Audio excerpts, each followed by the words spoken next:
बात उन दिनों की है जब मेरे पति मुझे छोड़कर परदेश जा रहे थे। मेरा रो रो कर बुरा हाल था। मैं दरवाजे पर खड़ी थी जब वो मेरी तरफ हाथ हिलाकर चले गए। मैं अकेली रह गई। मेरी सास ने उसी समय मुझे मेरे बालों से पकड़कर अंदर की तरफ खींचा और मुझे मेरे कमरे में ले गई। कहने लगी, पागल हो गई हो क्या? अपने पति के काम पर जाने पर ऐसे नहीं रोया करते, ये बुरी बात होती है। चुप करके बैठो, वरना पता नहीं मेरे बेटे की यात्रा कैसी गुजरेगी। सास ने मुझे डांट दिया। मैं अपने कमरे में चली गई। शाम को उठी तो दिल बोझल सा था। माँ जी मुझे कड़ी नजरों से देख रही थी। सर से पांव तक मुझे यूं घूर रही थी जैसे कुछ ढूंढ रही हो। फिर मुझे अपने पास बुलाकर बोली, ये लाल दुपट्टा क्यों ओढ़ रखा है? ये तो दुल्हनें ओढ़ती हैं। तेरा पति परदेश चला गया है, ये दुपट्टा उतार और जाकर सफेद दुपट्टा ओढ़ ले। अच्छा नहीं लगता? तेरा पति परदेश में है तो तू किसके लिए तैयार होगी? सास की बात सुनकर मेरा दिल परेशान हो गया। भला मेरा पति परदेश ही तो गया था, मैं विधवा तो नहीं हुई थी। मगर सास की जिद की वजह से मुझे उनकी बात माननी पड़ी। मैं अपने कमरे में गई और अलमारी से सफेद रंग का दुपट्टा निकाल कर ओढ़ लिया। मुझे ये रंग बिल्कुल भी पसंद नहीं था। बस अपने पति की जिद पर मैं कभी कभी सफेद रंग पहन लेती थी, मगर आज मुझे ये हमेशा के लिए पहनना पड़ रहा था। दुपट्टा ओढ़कर मेरा दिल इस कदर उदास हुआ कि मैं अपने कमरे में ही लेट गई। तभी मेरी सास मुझे आवाज देने लगी। मैं तो भूल ही गई थी कि घर का सारा काम भी मेरे सर पर ही था। अगले दिन की रात तक मैं बहुत थक चुकी थी। मैंने दिल में सोच लिया कि अब यहाँ नहीं रहूंगी। भला जब पति ही घर पर नहीं तो मेरे ससुराल में रहने की क्या जरूरत है? मैं रात भर सोचती रही। सुबह उठी तो सर पकड़ लिया। माँ जी पूछने लगी, क्या हुआ है? मैंने कहा कि मेरे सर में बहुत तेज दर्द है, बुखार भी है, दिल बोझल हो रहा है, मैं अपने मायके जाना चाहती हूँ। दरअसल ये एक बहाना था जिसकी वजह से मुझे अपनी सास से छुटकारा मिल जाना था, मगर इन्हें तो जैसे किसी की परवाह ही न थी। अरे मामूली सा बुखार है, शाम तक उतर जाएगा, ना उतरा तो फिर तुझे डॉक्टर के पास ले जाऊंगी। सास ने मुझे तसल्ली दी। मगर माँ जी मुझे अपने मायके जाना है, मैं मम्मी पापा से मिलना चाहती हूँ, दिल का बोझ भी हल्का हो जाएगा। क्यों भाई, तेरे दिल पर कौन सा बोझ है? हम भी तो अपने पति से 2-2 साल दूर रहते थे। सास जैसे मुझसे अपने गम का बदला ले रही थी। मैं परेशान खड़ी थी कि उन्होंने मेरा कांधा थपथपाया और मुझे चारपाई पर बैठने को कहा।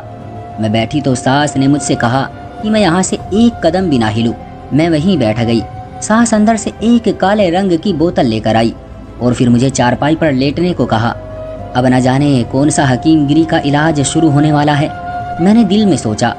सास ने काले रंग की बोतल से थोड़ा सा तेल निकाला और मेरे सर पर लगाने लगी। तेल अजीब सा था। मेरे सर में बहुत जलन हो रही थी। सर के बालों में जैसे किसी ने तेजाब डाल दिया हो।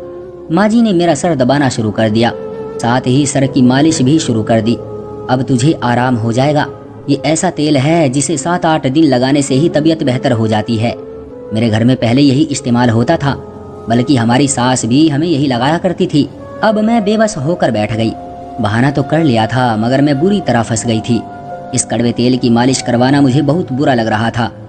खैर, आधे घंटे के बाद सास ने मालिश करके मेरा सर छोड़ा। तभी दरवाजे पर किसी की दस्तक हुई। मैंने दरवाजा खोला तो सामने एक औरत खड़ी थी। ये मेरी सास से रोजाना मिलने आती थी। उसे देखते ही माँ जी खुश हो गई और बोली, आजा, मैं तेरा ही इंतजार कर रही थी। देखो, मेरी बहू के सर में बहुत तेज दर्द हो रहा था। मैंने इसे मालिश की तो ये ठीक हो गई। खैर, मैं अंदर कमरे में चली गई। थोड़ी देर के बाद उन औरतों के लिए चाय बनाकर लाई। मेरा दिल भारी हो रहा था। चाय पीने से भी जैसे उल्टी आ रही थी। मैं अपने कमरे में जाकर लेट गई और जल्द ही मुझे नींद आ गई। रात के 7-8 बजे मेरी आंख खुली। देखा तो मेरी सास ने खाना बनाकर तैयार कर लिया था। मुझे प्यार से जगाया और कहने लगी, आजा, आकर खाना खा ले। मैंने खाना खाया, मगर मेरे मुंह का जायका तक बदल चुका था। इस तेल ने तो मेरी तबीयत और भी खराब कर दी। खैर, मैंने खाना तो खा लिया, लेकिन हैरत मुझे तब हुई जब मेरी सास ने मुझे कहा, तू जाकर अपने कमरे में सो जा। हालांकि ऐसा नहीं होता था। वो मुझे इस वक्त अपने पाँव दबाने को कहती थी, मगर आज मेरी सास का व्यवहार मेरी समझ में नहीं आ रहा था। फिर मैं अपने कमरे में आकर सो गई। मुझे इस तरह नींद आई जैसे किसी ने मुझे नशा पिला दिया हो। सुबह तक मैं सोती रही, मुझे अपना होश भी ना रहा। सुबह उठी तो मेरा सर भारी था, मुझसे चला नहीं जा रहा था। मैंने अपनी सास से कहा, माँ जी, आपने तो मुझे सही करने के लिए ये तेल लगाया था, मगर इसने तो मेरी हालत और भी खराब कर दी। मुझसे चला भी नहीं जा रहा है, तबीयत और भी ज्यादा खराब हो गई है। माँ जी ने हंसकर कहा, अरे बेटी 7-8 दिन के बाद ही तो ये तेल असर करेगा, अभी तो तेरी तबीयत इससे खराब ही होगी, क्योंकि इस तेल की वजह से शुरू में ऐसा ही होता है। सास की बात पर मुझे थोड़ा सुकून तो मिला, मगर मुझे अजीब सा लग रहा था। अगली रात भी जब मेरी तबीयत ऐसे ही खराब हो गई तो मैंने सोचा इस तेल से छुटकारा पाने का यही तरीका है कि मैं अपनी सास की तेल वाली बोतल ही छुपा दूं।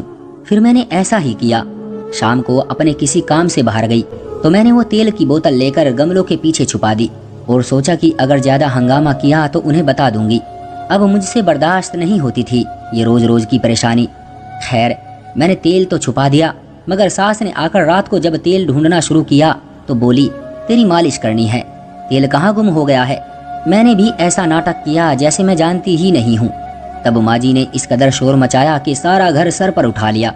उस वक्त मुझे अजीब सा लगा, भला माँ जी को मेरे सर के दर्द से इतनी दिक्कत क्यों हो रही थी।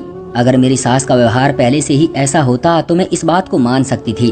खैर, मैं जो इरादा किए बैठी थी कि गमलों के पीछे से तेल की बोतल निकाल दूंगी, अब मैंने अपना इरादा बदल लिया, क्योंकि मुझे सारी रात नींद आई रहती थी और सुबह को भी बोझल हुई रहती थी। भला ऐसे इलाज की क्या जरूरत थी जिसकी वजह से मेरी तबीयत और भी खराब हो जाती। उस दिन रात को सोने के लिए मैं अपने कमरे में गई तो सास ने मेरे कमरे का दरवाजा बाहर से बंद कर दिया, बल्कि उसे ताला लगा दिया। मुझे बहुत हैरत सी हुई। आज मुझे नींद नहीं आ रही थी, क्योंकि आज उस कड़वे तेल की मालिश नहीं हो पाई थी। थोड़ी देर गुजरी कि मुझे बाहर से कुछ लोगों की आवाजें आने लगी। ये आवाजें बहुत ही धीमी थी। मैंने अपने कमरे का पंखा बंद किया और उन आवाजों को ध्यान से सुनने लगी। कुछ घसीटने की आवाज भी आ रही थी, बल्कि 2-4 आदमी भी साथ थे। मेरी सास न जाने उनको क्या कह रही थी। पूरे घर में अंधेरा था। मैंने भी अपने कमरे की लाइट बंद कर रखी थी। फिर मैंने देखा 2 आदमी हल्की रोशनी में हमारे आंगन से बाहर वाले दरवाजे से जा रहे हैं। पहले मैंने सोचा कि जरूर मेरी सास का कोई रिश्तेदार होगा, लेकिन रिश्तेदार होता तो यूं चोरी छुपे आकर मिलने की क्या जरूरत थी। सामने भी तो मिल सकता था, यानी दिन के समय, लेकिन ये रात को ही क्यों आए। अब तो मेरा शक और भी पक्का हो गया। सुबह उठी तो मैं बिल्कुल भी तरोताजा नहीं थी। मेरी तबीयत जरा भी ठीक नहीं हुई। मेरी सास ने मुझे देखा तो बोली, रात को तू सो गई थी ना। जी माँ जी, सो गई थी, लेकिन मैं जानती हूँ अभी भी तेरी तबीयत खराब रहेगी। मैं आज ही तुझे उस औरत के पास ले चलूंगी जो ये तेल देती है। तुम तो जानती हो वो हकीमगिरी में कितनी माहिर है। उससे हर तरह की औरतें दवा ले जाती है, चाहे वो बीमार हो या तंदुरुस्त हो। मेरी सास ने मुझे समझाया, मगर मैं जानती थी कि वो औरत एक मामूली सी हकीम थी, इसलिए मेरा उसके पास जाने का कोई इरादा नहीं था। नहीं माँ जी, अब मैं बिल्कुल ठीक हूँ, कोई ज़रूरत नहीं है वो कड़वा तेल लाने की। मैंने मुंह चिढ़ाते हुए कहा, अरे तुझे क्या पता कि तू ठीक है या नहीं। मैं तेरा पूरा पक्का इलाज करवाऊंगी, तू फिक्र ना कर, शाम को तैयार रहना। माँ जी की बात सुनकर मैंने सर पकड़ लिया। अरे माँ जी, मैं ठीक हूँ, मुझे इलाज नहीं करवाना। ऊपर वाले के लिए मेरा पीछा छोड़ दो। मुझे माँ जी पर गुस्सा आ गया। तभी माँ जी बोली, मेरे साथ जुबान न चला, वरना तेरे पति को परदेश में बता दूंगी तू मेरी कोई भी बात नहीं मानती। बस यही मेरी एक कमजोरी थी जिसका माँ जी फायदा उठाती थी। शाम को मैं तैयार हो गई। मेरी सास ने भी तैयारी कर ली और हम उस औरत के पास पहुंच गए। कुछ लोग कहते थे कि ये एक बहुत अच्छी हकीम है, मगर सच तो ये था कि ये औरत ज्यादातर नशीली और गंदी दवाइयाँ बेचती थी। मुझे उनकी दवाइयों पर बिल्कुल भी यकीन नहीं था। माँ जी ने उसके सामने मेरा मसला बताया और कहने लगी, मुझे वही तेल दे दो जो तुमने पिछली बार दिया था। माँ जी की बात सुनकर उसने कुछ समय को सोचा और फिर एक लड़की को आवाज दी जो उसी तरह की काली सी शीशी लेकर माँ जी के पास आ गई। माँ जी ने वो शीशी ली और उस औरत का धन्यवाद किया और फिर मुझे लेकर घर आ गई। घर आकर वो बड़ी खुश लग रही थी। मुझे ये सब बहुत बुरा लग रहा था। मैंने भी दिल में ठान ली, आज कुछ भी हो जाए अपनी सास को ये तेल अपने सर पर नहीं लगाने दूंगी। मैंने भी सरसों के तेल में काला रंग मिला दिया और उस बोतल का तेल नाली में बहा दिया। सास को शक भी नहीं हुआ कि मैंने बोतल में से तेल बदल दिया है। रात को उन्होंने मुझे अपने पास बुलाया और मेरे सर की मालिश करने लगी। जब मालिश पूरी हुई तो मुझे थपथपाते हुए बोली, जाकर अपने कमरे में सो जा, 7 दिन में तेरी तबीयत बेहतर हो जाएगी। हालांकि मुझे कोई बीमारी नहीं थी, लेकिन सास की जिद के आगे कर भी क्या सकती थी। फिर मैं वापस अपने कमरे में आ गई, मगर मुझे नींद नहीं आ रही थी, जबकि तेल की मालिश के बाद मेरा सर भारी हो जाता था और थोड़ी देर लेटते ही मुझे नींद आ जाती थी। कुछ देर बाद मुझे महसूस हुआ कि कि जैसे वही आवाज आज भी आ रही है। आज मेरा दरवाजा अंदर से बंद था, क्योंकि मेरी सास तो सोच रही थी कि मैं सो गई होगी, इसलिए मेरे कमरे का दरवाजा बाहर से बंद नहीं था। जब आवाज और भी ज्यादा बढ़ गई तो मैंने उठकर दरवाजा खोला और अपने कमरे से बाहर आ गई। देखा तो ये आवाज मेरी सास के कमरे से आ रही थी। मैं उस तरफ गई तो मुझे ये देखकर हैरत हुई कि दो लड़के मेरी सास के कमरे में बैठे थे और वो उन्हें मेरे दहेज के बर्तन और दूसरी चीजें थमा रही थी। लड़कों ने अपने चेहरे छुपा रखे थे, तो क्या मेरे दहेज का सामान? ये सोचते ही मुझे चक्कर से आने लगे। आगे बढ़कर मैंने अपनी सास का सामना किया और कहा, ये कौन है और मेरे दहेज के बर्तन इन्हें क्यों दे रही हैं आप? मुझे देखकर मेरी सास बौखला गई। तू यहाँ कैसे? तुझे कहा था ना कि जा सो जा। उन्होंने उल्टा अपनी गलती छुपाते हुए कहा, माँ जी मैं सो नहीं सकती, मैंने जो पूछा है मुझे उसका जवाब दो। तू होती कौन है मुझसे पूछने वाली? मेरी सास उल्टा मुझ पर गुस्सा करने लगी। मैं जो चाहे करूं, ये मेरा घर है, मुझे मत बताओ कि मुझे क्या करना है। उनकी आवाज ऊंची हो गई थी। ये देखकर वो लड़के जल्दी से घर से भाग गए, मगर मेरे दिमाग में ये बात बैठ चुकी थी, मैं भला कैसे अपनी सास की जान छोड़ सकती थी। बहस करते करते उन्होंने हार मान ही ली और बोली कि मैं तेरे दहेज का सामान अपनी बेटी के घर पहुंचा रही थी। थोड़े दिन ही की तो बात है, सामान वापस आ जाएगा, मगर तू तो अपने सामान को हाथ भी नहीं लगाने देती, इसलिए तुम्हारे सोने के बाद ये काम कर रही थी।